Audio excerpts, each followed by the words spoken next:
Start game now.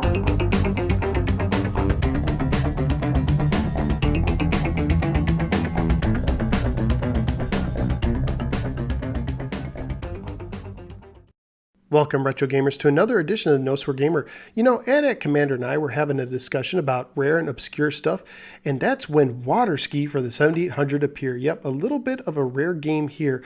Water Ski has the basic Froggo white background art.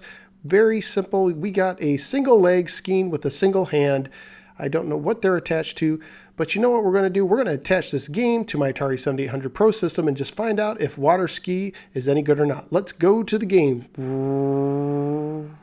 Water Ski is from 1988 and brought to us by Froggo, a pretty obscure third-party contributor to the Atari 7800 and 2600 systems.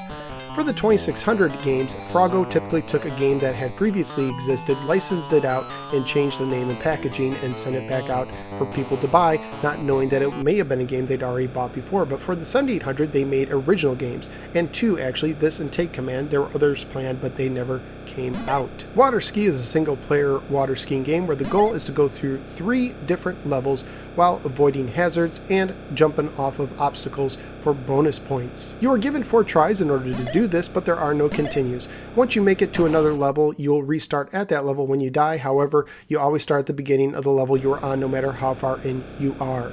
And this is a very tough game, so I found myself constantly starting over at the beginning of level 1, and the levels are quite large. The controller controls the boat. Pushing up will accelerate it, pushing down will decelerate it, and you push left and right to angle it.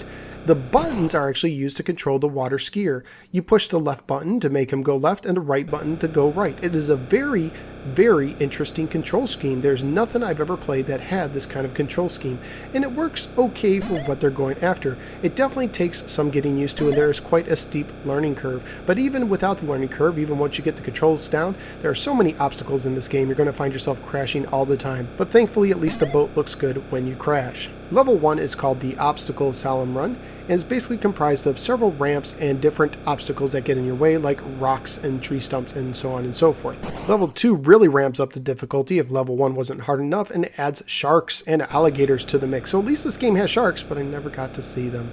Level 3 is called the High Speed Death Run, and once you complete this level, if you are so lucky, the game ends and your score is tabulated. That is that. There is no restart to the first level. It's just simply a high score game. In the game, every time you jump a ramp, you will get 10,000 points, and when you reach a level's ending point, you will get 50,000 points. If you are fortunate enough to jump every ramp, which is probably near impossible, you will get 1,000,000 points.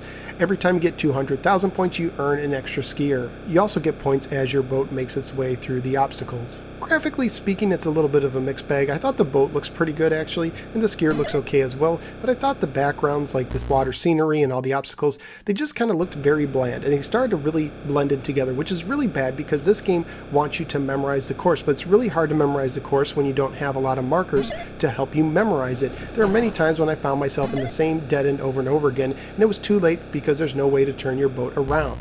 Sound and music wise has an interesting little ditty at the beginning, and then you just hear the constant droning of your boat as you drive through the levels, so woohoo, nothing impressive there. This is a family friendly game as well. This game doesn't show up too often on eBay, and when it does, it usually commands a pretty decent price. Loose copies can typically go for about $20 a pop, and that includes shipping, and complete copies can go for around $50. So overall, what did I think of Water Ski? Well, I will tell you this, it impressed me more than I thought it would. I thought the control scheme was rather clever, and I did like, as I said, the animation of the boat and the skier. Even though it's not much there, it was more than I thought it would be for a third-party company that wasn't known for making their own games. So kudos to you for a little bit, but overall I thought it was just way too tough. Way too many obstacles to have a real enjoyment out of it. It just became an exercise of frustration, especially due to the fact that I could never get to the second level. Maybe it's just me, but I had a real hard time with this game, and level 1 seemed so long. I got really frustrated when I got farther and farther, but then it sent me all the way to the back.